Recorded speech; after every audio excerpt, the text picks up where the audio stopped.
بسم الله الرحمن الرحيم. السلام عليكم ورحمة الله وبركاته. اليوم عندنا تقييم أطقم الأندية السعودية في الموسم هذا. حنقيم بس أطقم الاتحاد والنصر والهلال والأهلي والشباب. بس قبل أن نبدأ المقطع لا تنسوا تسوي لايك واشتراك بالقناة وانشروا المقطع للناس المهتمة بالدوري السعودي وبنادي النصر. ويلا نبدأ. وفي البداية مع طقم نادي الاتحاد الأساسي. الطقم جاي مقلم ب3 خطوط سوداء وخطين لون أصفر. نقدر نقول كان بالإمكان أحسن مما كان. الطقم ما هو سيء بس في نفس الوقت ما هو جميل. أنا أصلا ما كنت متفائل بتيشيرتات الاتحاد، حتى النصر ما كنت متفائل بتيشيرتاتهم، لأنه أنا شخصيا تيشيرتات شركة نايكي ما تعجبني، بس أنا عجبتني نوعا ما الخطوط البيضاء اللي في التيشيرت. ونيجي للطقم اللي بعده، الطقم الأبيض. الطقم الأبيض سادة ما في شيء، بس الطقم للأمانة سيء جدا. يعني الخطوط اللي في النص هذه أشوف مرة ما لها داعي. لو التيشيرت كان أبيض سادة من غير خطوط يمكن كان أجمل. والتيشيرت كمان جاي سادة مرة، يعني ما أدري ليش. ونيجي طقم الاتحاد الأخير، الطقم الأسود. الطقم هذا جاي باللون الأسود الكامل مع شوية خطوط صفراء. أنا بالنسبة لي هذا هو أجمل تيشيرت من الثلاثة، يعني هو مو مرة ذاك الواو بس إنه أحلاهم.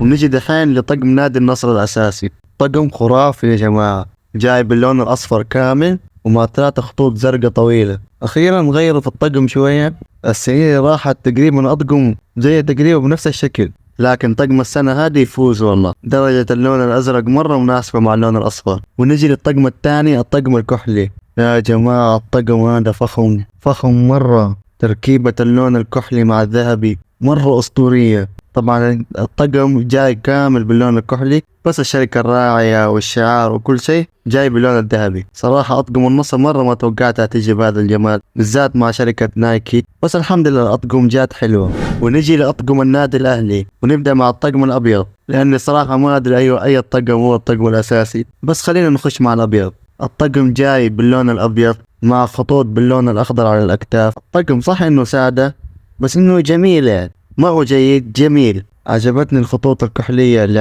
عند الرقبة وعند اليد، مرة راكبة مع اللون الأخضر. ونجي للطقم الثاني، الطقم الأسود. للأمانة الطقم هذا عادي نفس الطقم الأبيض، بس إنه اللهم إنه لون أسود بس، يعني ما في شيء جديد. درجة اللون الأخضر أحسها غامقة شوية، أحس لو فتحوها شوية حتكون أحسن. ونجي للطقم الثالث والأخير، الطقم الأخضر. للأمانة الطقم الأخضر هو الأحلى من بينهم الثلاثة. عجبتني التفاصيل اللي جاية على التيشيرت، يعني ما هو لون أخضر سادة، التفاصيل هذه اللي باللون الكحلي مرة سوت فرق يعني. بس عيبه الوحيد أحس شعار الأهلي ما هو باين. ونجي لنادي الهلال، نبدأ مع الطقم الأساسي. طبعا الطقم الأساسي جميل، جاي تقريبا كامل باللون الأزرق مع بعض التفاصيل، وعند رقبة لون أبيض. التيشيرت جميل أمانة، بس ما يتقارن بتيشيرت الموسم اللي راح. الموسم الماضي كانت التيشيرت أحلى بكتير من هذا. ونجي للطقم الأبيض. الطقم الأبيض ما هو سيء ما هو عادي، كده بينهم في النص. هي الألوان حلوة بس الخط الأزرق اللي في النص هذا يعني ما أدري إيش يبغاه. حتى التيشيرت تحسه سادة، يعني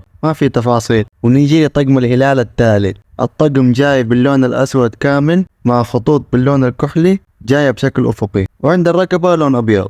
للأمانة التيشيرت هذا عجبني مرة، والتيشيرت يعتبر أجمل من التيشيرت الأبيض. شعار بوما اللي على الكتف واللون الأسود مع الكحلي أداها شكل جميل، بس لو شعار جاهز كان باللون الأحمر حس كان أحلى، والله مدري. بس بشكل عام التيشيرت جميل. ونيجي لنادي الشباب، ونبدأ مع الطقم الأساسي.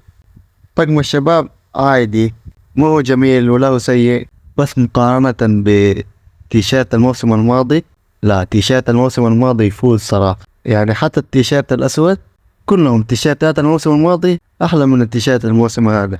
بس بشكل عام التيشيرتات جيدة. وهنا وصلنا لنهاية المقطع، أتمنى المقطع عجبكم. اليوم قيمنا تيشيرتات الأندية ال5 وأعطينا رأينا فيها. طبعا يا جماعة هذا رأيي الخاص، يعني اكتبوا لي في الكومنتات أي نادي كانت تيشيرتاته أحلى. أنا بالنسبة لي تيشيرتات نادي النصر هي الأجمل هذا الموسم. ختاما لا تنسوا اللايك والاشتراك بالقناة، وانشروا المقطع للناس المهتمة بالدوري السعودي وبنادي النصر. وفي أمان الله ومع السلامة.